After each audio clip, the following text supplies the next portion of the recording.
কোনো ব্যক্তি যদি সকালে কারোর সঙ্গে কথা না বলে এই দোয়াটি 3 বার পড়তে পারে, কোনো শত্রু তাকে কোনো ক্ষতি করতে পারবে না। আল্লাহর কসম করে বলছি, এই দোয়াটা আপনার আমল না করে সব পেয়ে যাবেন একটা শেয়ারের মাধ্যমে। এই দোয়াটা শুনবেন, মা বোনদের কাছে এটি শেয়ার করে দিবেন। নবীজি বলেছেন বাল্লিগু আন্নি ওয়ালাউ আয়া, শোনার পরে মানুষের কাছে শেয়ার করে দিবা। এটি ফজিলতপূর্ণ আমল, এটি আমি করেছি, আলহামদুলিল্লাহ আমি ফলাফল পেয়েছি, আপনিও পাবেন। আমলটা করে দেখেন। নবীজি সাল্লাল্লাহু আলাইহি সাল্লামের শেখানো দোয়া, বুলেট মিস হতে পারে, গুলি মিস হতে পারে, কিন্তু দোয়ার ফজিলত মিস হবে না।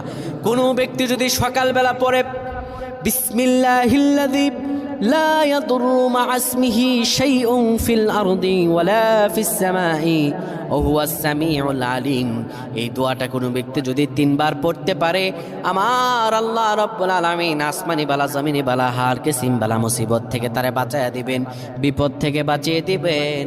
আল্লাহর দয়া রহম তার উপরে দান করবেন। আল্লাহুম্মা আমিন।